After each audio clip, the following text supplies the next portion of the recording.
Kyle Morrison gripped the steering wheel tighter as his truck rumbled down the old country road toward his childhood home. And 14 years had passed since he last saw this place, and every mile brought back memories he had tried to bury deep in his mind during his time in the military, and the cornfields stretched endlessly on both sides just as he remembered them. But something felt different now, and the air itself seemed to hum with an energy that made the hair on his arms stand. Up the farmhouse appeared on the horizon as the sun began to set, and Kyle immediately noticed the strange blue glow emanating from the windows. And this was not the warm yellow light of the lamps his father used to keep burning. And this was something else entirely, and something that made his combat instinct scream danger even as curiosity pulled him forward, because he had seen many strange things during his years in deep space missions, but nothing quite like this. He parked the truck in the gravel driveway and sat there for a long moment, and his father's letters had been vague over the years and always telling him to stay away, and to focus on his career and to not worry about the farm. But then the letters had stopped 6 months ago, and the military had informed him of his father's death while he was stationed on a research vessel near Jupiter. And by the time Kyle got clearance to return to Earth, the funeral was already over. Kyle stepped out of the truck, and the evening breeze carried scents he did not recognize, and there was something floral but also metallic, and also something that reminded him of ozone after a lightning strike. And he walked slowly toward the front door, and his hand instinctively moved to check his sidearm, even though he was on Earth and technically off duty, and old habits from combat zones died hard. Before he could knock, the door swung open silently, and Kyle found himself face to face with a woman who could not possibly be human, and she stood nearly 6 feet tall with silver hair that seemed to move of its own accord, even though there was no wind, and her skin had a faint luminescence like moonlight on water, and her eyes were the most striking feature because they were violet, with flecks of gold that swirled like galaxies, and she wore flowing robes that shifted colors between blue and purple and green, as if woven from the northern lights themselves. "Welcome home, Kyle Morrison," and her voice was musical and layered as if multiple tones harmonized together. "And I have been waiting for your return, and we have much to discuss about your father and the promise he made." Kyle took an involuntary step backward, and his military training kicked in immediately, and his body tensed for combat, even as his mind raced to process what he was seeing. "And who are you, and what are you doing in my father's house? And how do you know my name?" "My name is Lyra of the House of Starwind, and I am what your people call an elf, though that is a crude translation of my species' name." And she stepped aside gracefully and gestured for him to enter. "And your father saved my life 14 years ago when my ship crashed in his cornfield, and I have been honoring his final wish ever since his death." Kyle hesitated at the threshold, and every instinct told him this was impossible, and elves were fantasy and fairy tales, and yet here she stood, and real, and solid, and radiating an otherworldly presence that could not be denied. And he thought about all the classified briefings he had attended, and all the whispers about first contact and about alien species hiding among humanity. And suddenly those conspiracy theories did not seem so crazy anymore. The interior of the farmhouse shocked him more than Lyra's appearance, because his father's simple country home had been transformed into something between a high-tech command center and an ancient temple, and holographic displays floated in the air, showing star charts with constellations. Kyle did not recognize an alien script scrolled across translucent screens, and crystals embedded in the walls pulsed with that same blue light he had seen from outside, and in the corner where his father's favorite recliner used to sit there now rested 2 massive eggs, and each one roughly 3 feet tall and glowing with inner fire. Kyle stepped inside slowly, and his eyes taking in every detail, and searching for threats, and for explanations. "And those are," and he started to say, but words failed him, because as he stared at the eggs he could see shadows moving within the translucent shells, and something alive and waiting. Dragon eggs, and Lyra confirmed as she moved to stand beside them protectively. "And they are the last of their kind from my world, and the hunters destroyed everything and killed everyone. And your father protected these eggs with his life, because he understood their importance, dragons." And Kyle repeated numbly. "And he had fought alien creatures on 3 different moons, and he had seen bioluminescent predators on Europa. And he had faced down armed insurgents in the asteroid belt, but dragons. And that was beyond anything in his experience. Lyra walked to the wall where dozens of photographs hung, and Kyle recognized his father and everyone, and there was his dad standing next to Lyra and holding what looked like an alien weapon. And another photo showed his father working on some kind of defensive system, and in another, he stood guard over the eggs while lightning from some kind of battle illuminated the sky behind him. The hunters came 3 times over the years, and Lyra said softly, and her fingers traced one photograph with obvious affection. And your father fought them off each time, and he was brave beyond measure, and he refused my offers to relocate the eggs because he said this land was his home, and he would not be driven from it. Kyle felt his throat tighten and guilt and grief washing over him in waves because he had been angry at his father for pushing him away, and for insisting he join the military, and for never explaining why Kyle could not come home for visits. And now he understood, and his father had been protecting him and keeping him safe from a war Kyle never knew was happening. Why did he send me away? And Kyle asked, though he already knew the answer, to save you, and Lyra replied, and the hunters would have killed you to get to the eggs, and your father made me promise that if anything happened to him, I would wait for your return and tell you everything and show you what he died protecting. One of the eggs suddenly cracked, and a sound like wind chimes filled the room, and Kyle watched in amazement as a piece of shell fell away, and a small golden claw emerged, and then another crack and another, and the egg split open, and a creature climbed out on wobbly legs.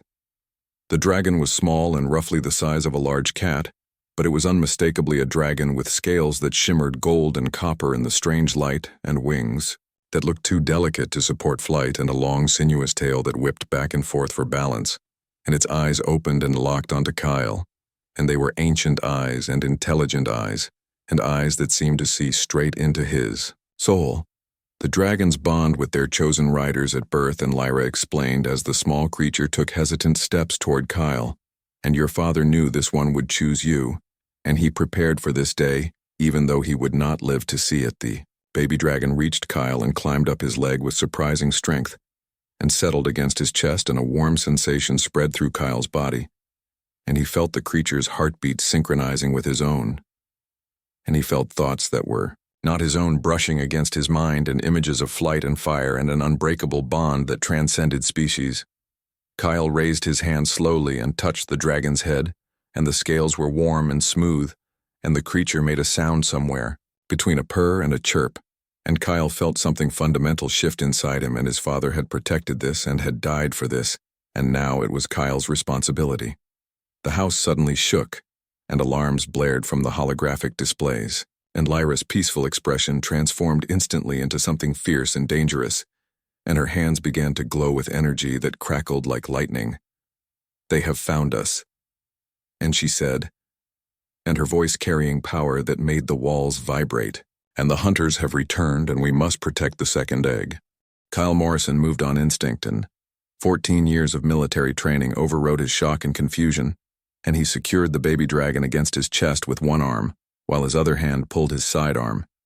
"And what do you need me to do?" and he asked Lyra, who was already moving toward one of the holographic displays. "Your father installed defensive systems throughout the property," and Lyra said rapidly, and her fingers dancing across controls that responded to her touch with pulses of light. "And the main control panel is in the basement, and you must activate sequence Omega-7, and it will give us time to prepare for battle."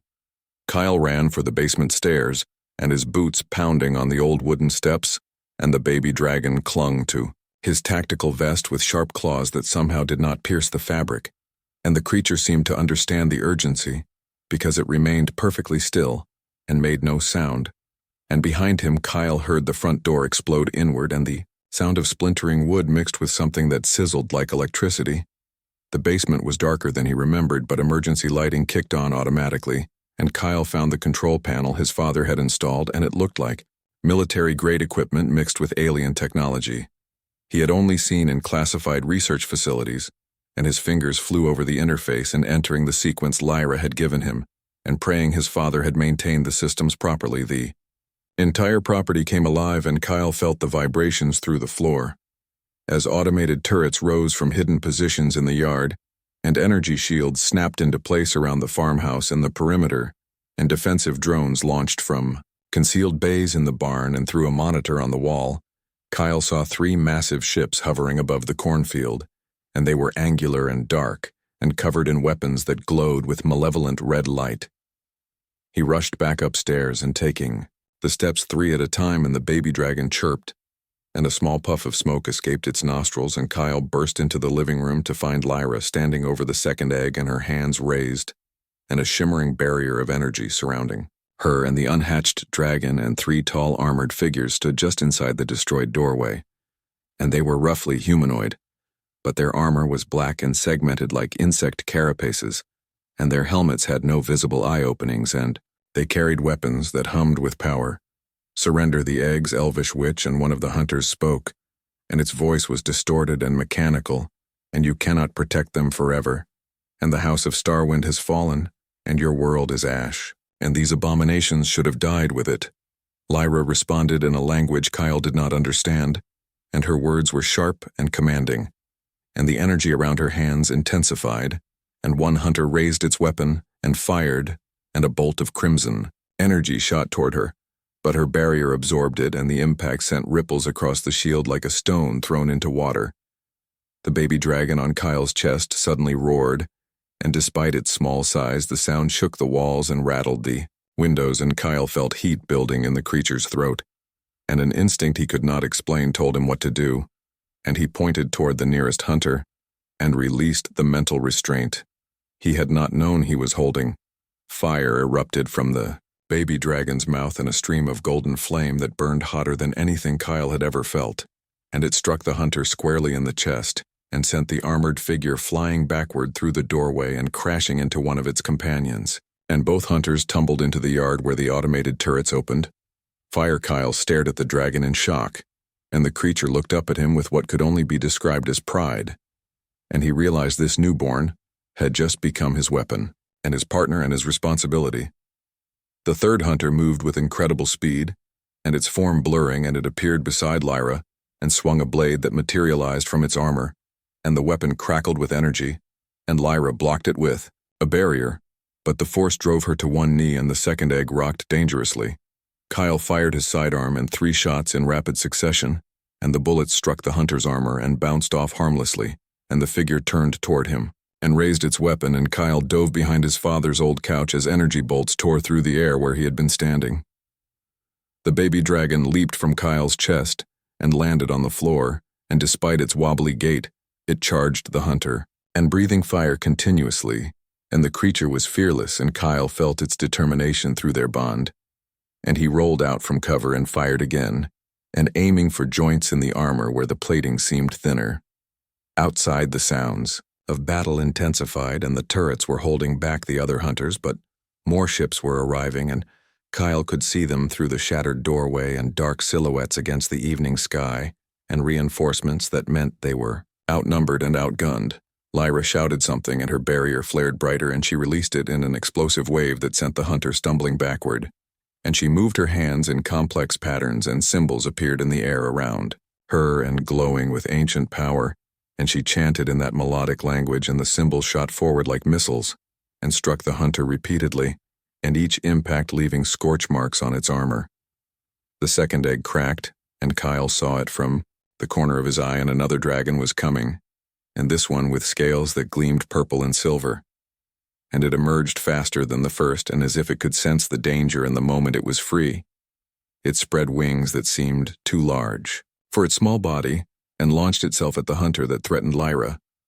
The purple dragon moved like lightning, and its claws raked across the hunter's helmet, and its teeth found a weak point in the neck armor, and the hunter made a sound like grinding metal and collapsed in sparks and strange fluids leaking from the wounds. Kyle ran to Lyra, and the baby dragon followed him, and still breathing small gouts of flame. "And we need to get out of here," and Kyle said, "and there are too many of them, and my father's defenses won't hold forever." Lyra scooped up the purple dragon, and her expression was fierce and determined. "And we cannot run, Kyle Morrison, and if we flee they will hunt us across the galaxy, and your father understood this, and he chose to make his stand here, and now we must do the same. But we will die." And Kyle protested, even as he checked his weapons and calculated their odds of survival. "Perhaps," and Lyra replied, and her eyes meeting his, "and but perhaps not, and you have bonded with Ember, and I have bonded with Storm," and she gestured to the two dragons, "and young though they are, their power grows quickly, and together we have a chance." The golden dragon and Ember and chirped at hearing its name, and Kyle felt warmth spread through their bond, and he understood that this creature would fight beside him until the end and would never abandon him. And loyalty like that deserved to be returned. "All right," and Kyle said, and his voice steady, despite the fear churning in his gut. "And what is the plan?" Lyra smiled, and it was the smile of a warrior who had faced impossible odds before. "And we fight and we protect these hatchlings, and we show the hunters why they should have left your world alone. And your father wounded their pride when he defeated them 3 times, and today we will break them completely." Outside, more ships landed, and Kyle counted at least 7, and heavy footsteps approached the house, and dozens of hunters by the sound of it, and the automated defenses were still firing, but ammunition would not last forever, and energy shields could only absorb so much punishment. The house shook again, and dust fell from the ceiling, and one wall cracked as something massive struck it from outside, and Kyle positioned himself beside Lyra, and both of them facing the destroyed doorway and the dragons at their sides, and Ember and Storm seemed to grow before his eyes, and their bodies expanding slightly, and their flames burning brighter. The hunters poured through the doorway, and Kyle opened fire, and Lyra unleashed her magic, and the dragons breathed fire.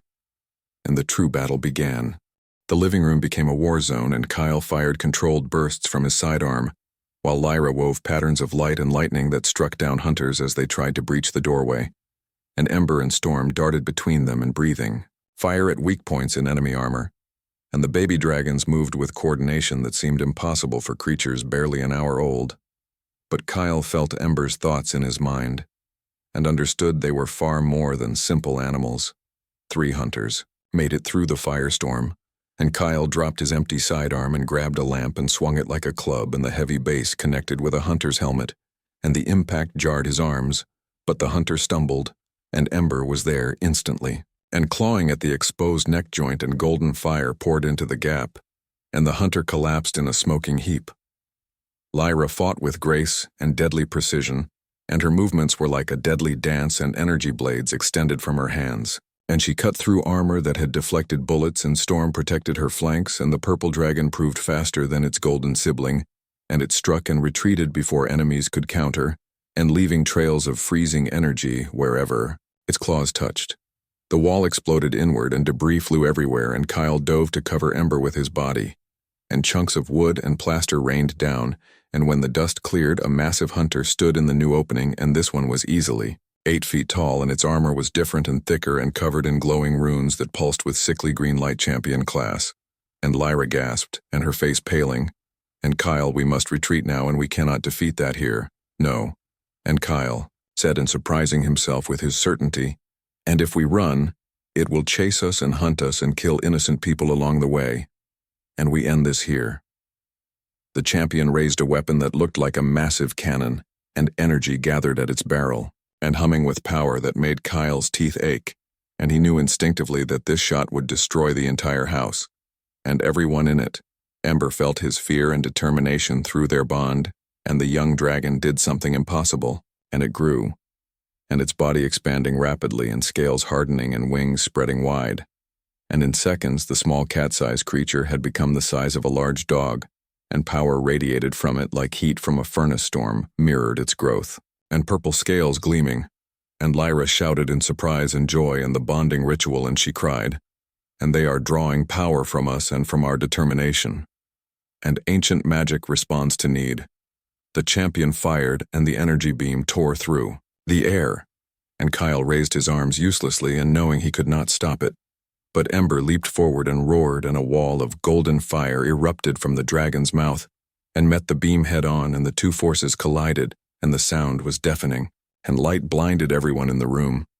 When Kyle's vision cleared, he saw Ember standing firm and fire still pouring from its jaws, and the beam was being pushed back, and slowly but surely, and the dragon was winning, and Kyle felt the drain on his own energy and understood he was fueling this power, and his life force was feeding Ember's flames.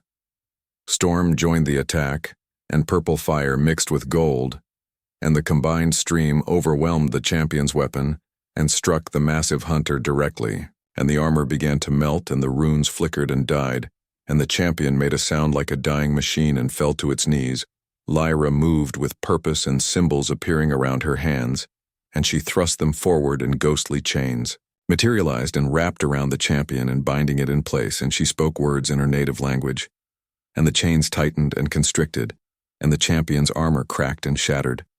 The remaining hunters in the yard saw their champion fall, and Kyle heard their leader shout orders in their harsh language, and they began to retreat, and dragging their dead and wounded, and the ship's engines powered up, and within minutes the enemy force was lifting off and leaving trails of smoke against the darkening sky. Kyle collapsed to his knees, and exhaustion hitting him like a physical force, and Ember returned to its smaller size and curled against his chest and purring softly, and the dragon was tired too, and Kyle could feel its weariness through their bond. Lyra sat heavily on the floor and Storm in her lap, and her silver hair was disheveled and her robes were torn and scorched, but she was smiling, and we did it, and she said softly, and we survived.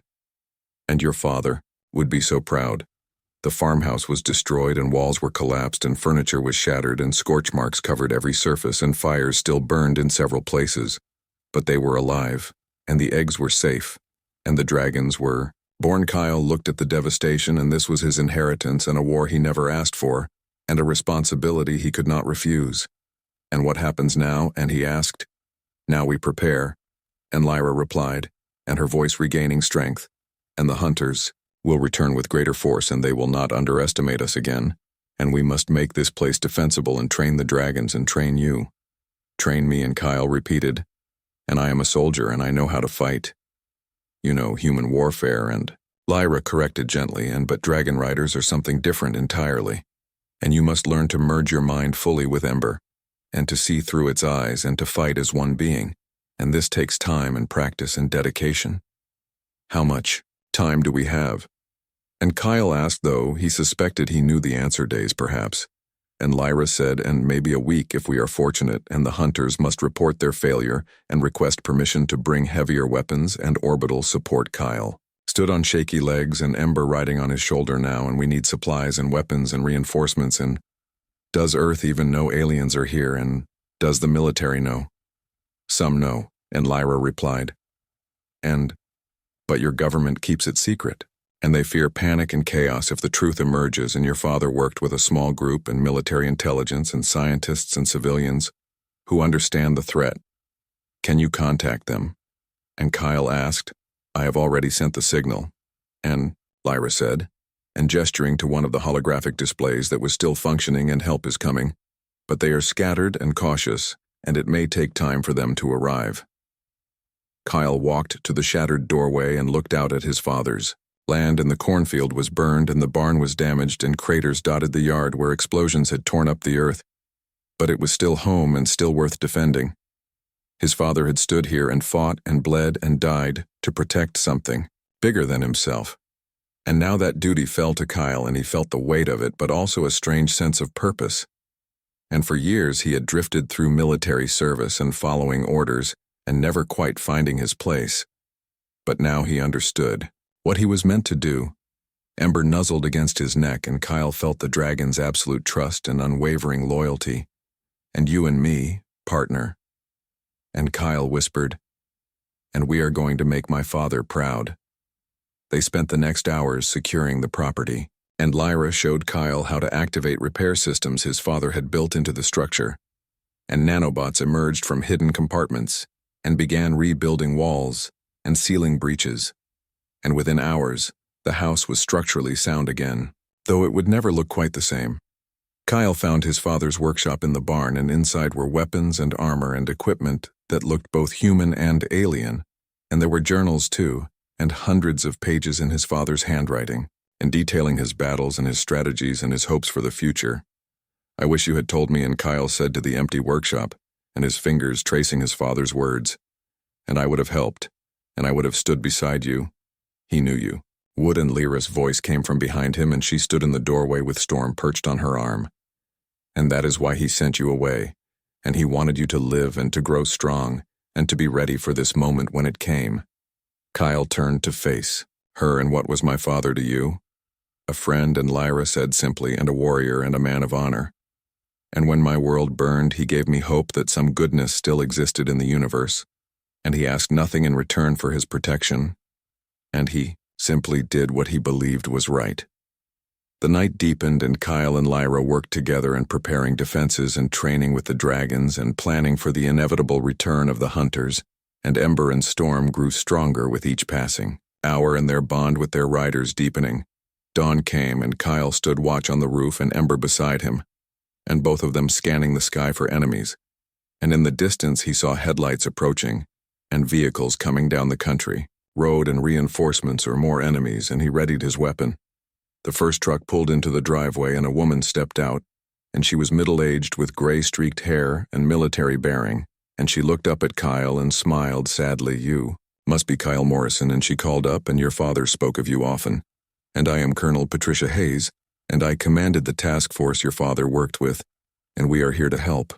Colonel Patricia Hayes brought 20 soldiers and 3 scientists and a mobile command center that deployed in the cornfield, and Kyle climbed down from the roof and met them in the yard, and Ember stayed close to his side and eyeing the newcomers with suspicion, until Kyle sent calming thoughts through their bond. "Your father was one of the best," and Patricia said, as she shook Kyle's hand, and her grip was firm and her eyes were sharp and assessing, "and he held this position against impossible odds for 14 years, and we lost good people trying to support him, but he never wavered." Kyle felt a surge of pride mixed with grief. "And why did you keep this secret? And why not tell the world about the aliens and about the threat?" Patricia gestured for him to follow, and they walked toward the command center. "And because the world is not ready," and she said bluntly, "and we have confirmed the existence of 17 different alien species visiting Earth, and some are friendly and curious, and some are neutral, and 3 are actively hostile. And if people knew, the panic would be catastrophic."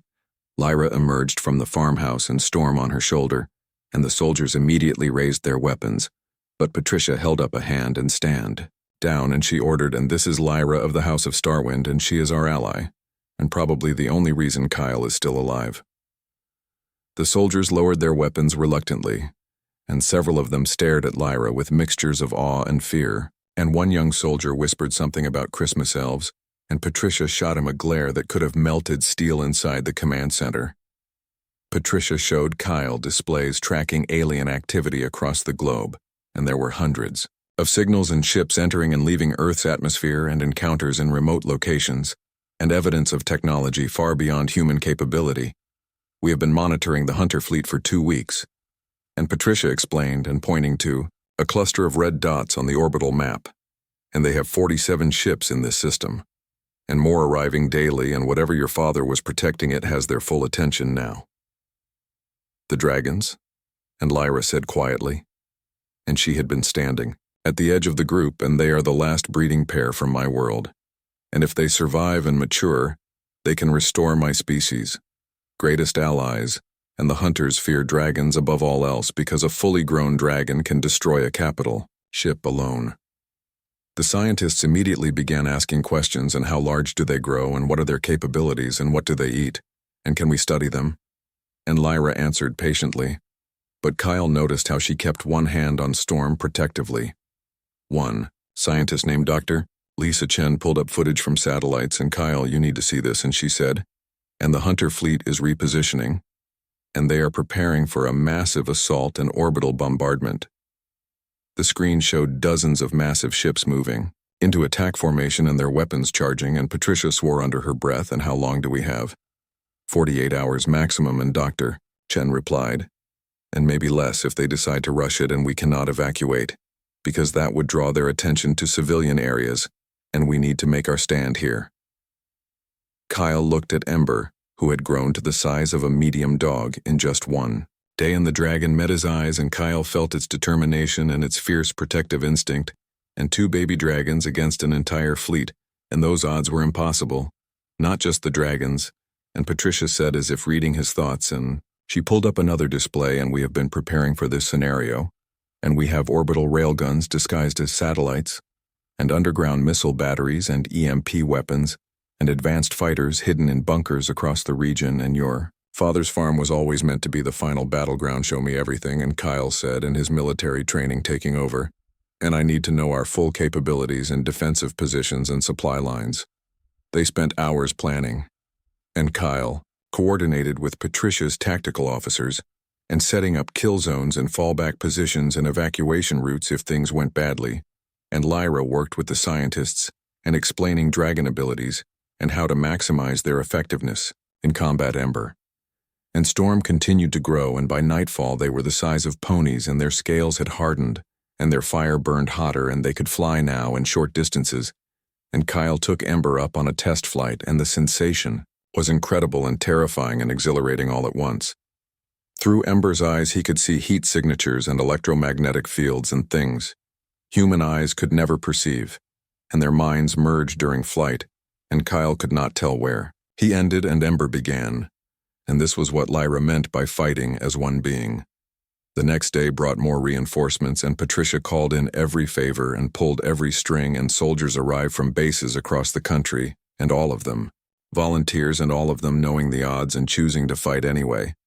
And Kyle recognized several faces from his own unit, and they had come because they trusted him, and because someone had to stand against the darkness. Lyra taught Kyle the basics of dragon combat, and how to direct Ember's fire for maximum effect, and how to use aerial maneuvers to avoid enemy weapons, and how to strike hard and retreat before the enemy could respond. And the training was intense and exhausting. But Kyle absorbed everything like a sponge. On the second morning, Dr. Chen burst into the command center, and her face pale, and "They are coming," and she said, "and the entire fleet is moving toward Earth." And ETA 6 hours, Patricia immediately activated the emergency protocols, and soldiers moved to their positions, and weapon systems came online, and the farmhouse became the center of a defensive network that stretched for miles. And Kyle suited up in combat armor and checked his weapons and made his peace with the possibility of death. Lyra found him in the barn, and she was wearing armor now, an elegant silvery metal that flowed like water, and Storm had grown even larger, and its purple scales gleaming like amethyst. "And are you afraid?"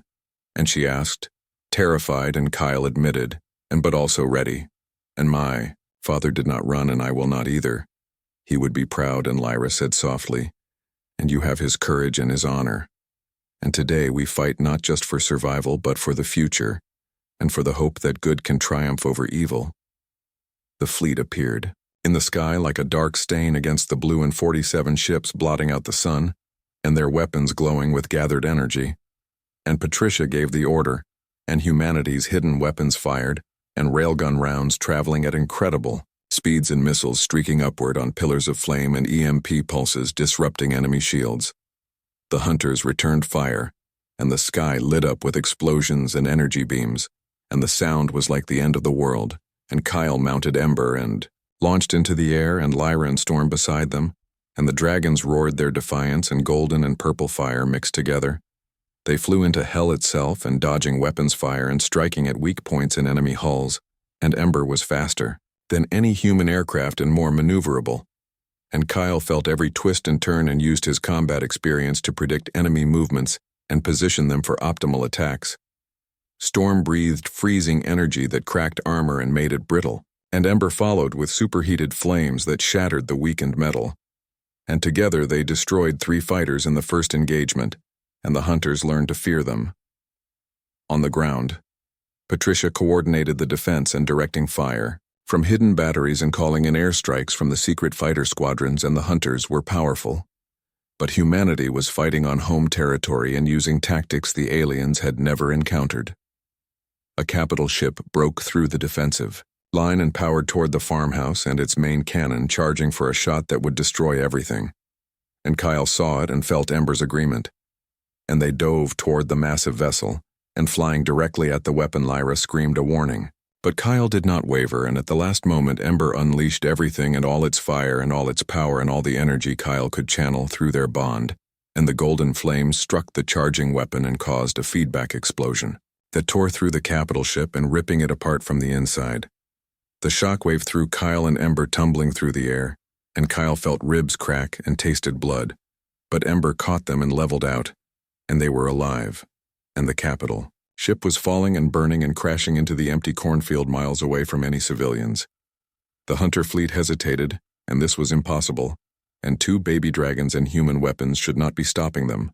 But they were, and Kyle saw their formation waver and saw ships begin to pull back, press the advantage, and Patricia shouted over the comm and hit them now, while they are uncertain.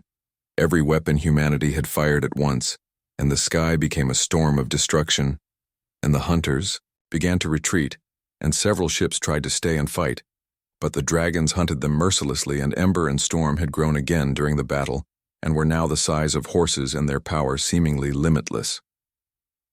Within an hour, the hunter fleet was fleeing and leaving behind wreckage and debris and the bodies of their fallen, and humanity had won, and impossibly incredibly they had won.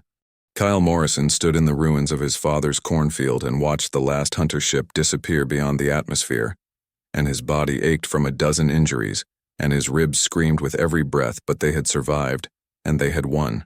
And Ember landed beside him, and the dragon was exhausted and wounded and magnificent.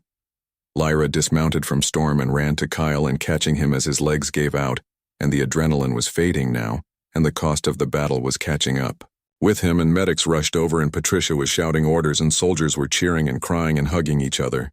"We did it," and Lyra said, and her voice filled with wonder, "and we actually did it. My father did it." And Kyle replied, and looking at the farmhouse that was still standing despite everything, and he set this all up and he prepared the way. And we just finished what he started. Patricia approached, and her uniform was torn, and she had a cut above her eye, but she was grinning.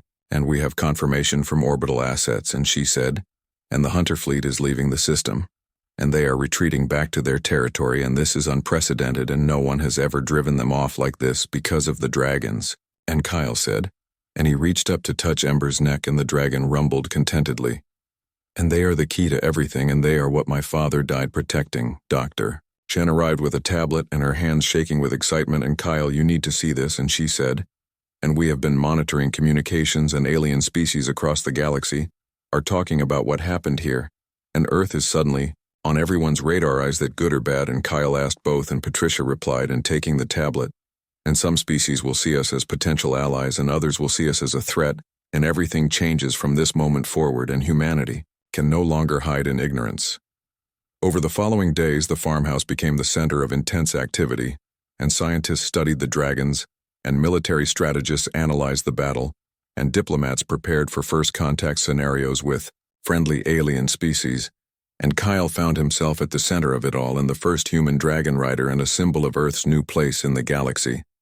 Ember and Storm continued to grow rapidly, and within a week, they were the size of elephants and could fly for hours without tiring, and their intelligence increased with their size.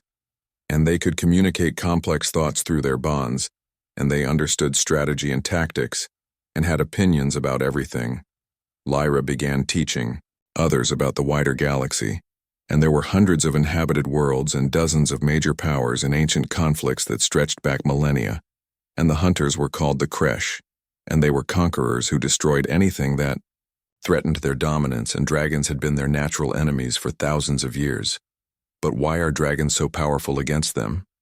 And one young soldier asked during a briefing, "Because dragons are not just animals." And Lyra explained, and they are beings of pure elemental force, and their fire burns hotter than stars, and their scales can deflect energy weapons, and most importantly, they bond with other species and amplify their riders' abilities, and making one dragon rider worth 100 normal soldiers. Kyle understood this now, and when he merged minds with Ember during flight, he could process information faster and react quicker, and his aim was perfect, because he saw through both his eyes and Ember's, and the bond made him more than human. Patricia pulled Kyle aside one afternoon, and "We need to talk about the future." And she said, and her expression serious, "And the government wants to expand the program and find others who can bond with dragons and create a whole corps of dragon riders, but there are only 2 dragons," and Kyle pointed out for now, and Patricia agreed. But Lyra says that once Ember and Storm reach full maturity, they can have offspring, and we can build something permanent and something that protects not just Earth but maybe other worlds too. Kyle looked out at the cornfield where workers were clearing debris and planting new crops, and his father had been a simple farmer who became a warrior when circumstances demanded it, and now Kyle was following the same path, and except his journey was just beginning. A month after the battle, Lyra received a message from space, and it was encrypted and ancient, and it brought tears to her eyes when she decoded it. "What is it, and Kyle?" asked survivors, and she whispered, "And there are other elves who escaped the destruction of my world, and they heard about the battle here, and about the dragons, and they are coming home." Kyle felt Ember's joy through their bond, and the dragon understood what this meant, and a dying species had a chance to recover, and a scattered people could reunite, and all because Kyle's father had chosen compassion over fear 14 years ago. The first refugee ship arrived 2 weeks later, and it was small and damaged and carrying 37 elves who had been hiding in the outer colonies, and they wept when they saw Lyra and Storm, and they could not believe the dragons had survived. More ships came, and dozens, and then hundreds and elves from across the galaxy, returning to the one place they had hope. And Earth became a sanctuary, and humans and elves working together and learning from each other, and building something new.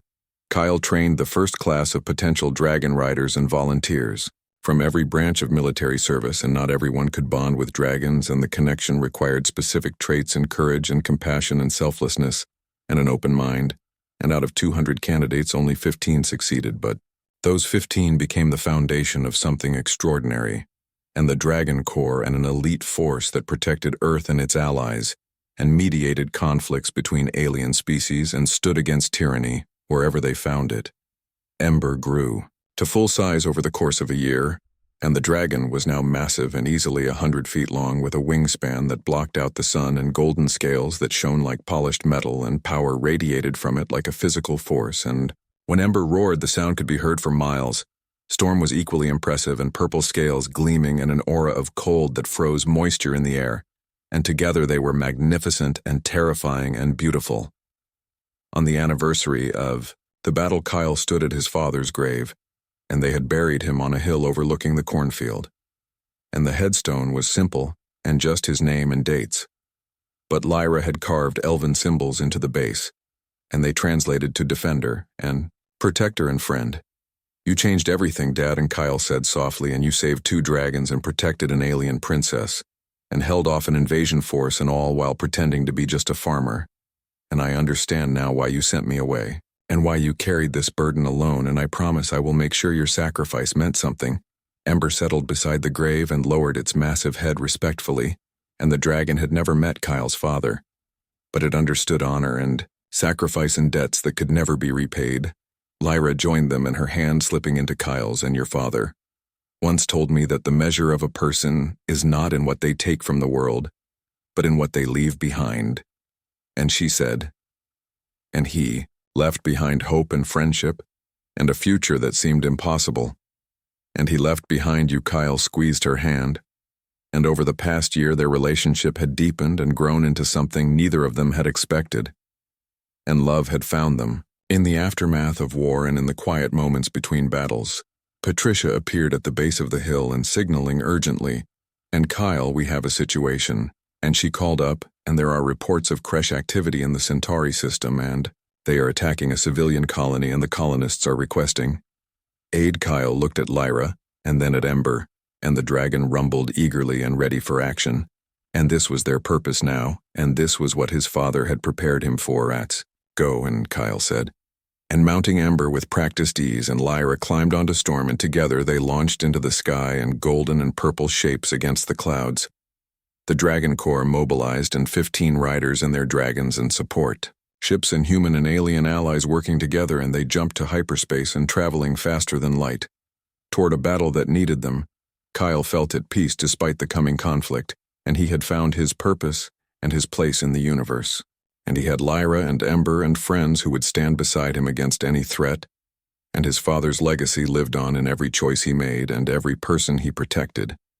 The galaxy was vast and full of dangers, but it was also full of wonders and possibilities, and humanity was no longer alone and no longer helpless, and the age of dragon riders had begun. And somewhere in the vast darkness of space, the Kresh fleet regrouped and planned their revenge. But they had learned to fear Earth and to respect its defenders, and they would think twice before threatening humanity again. The war was not over, and Kyle knew there would be more battles and more losses and more sacrifices, but they would face it together, and human and elf and Dragon and united by bonds stronger than steel and powered by hope that burned as bright as dragonfire.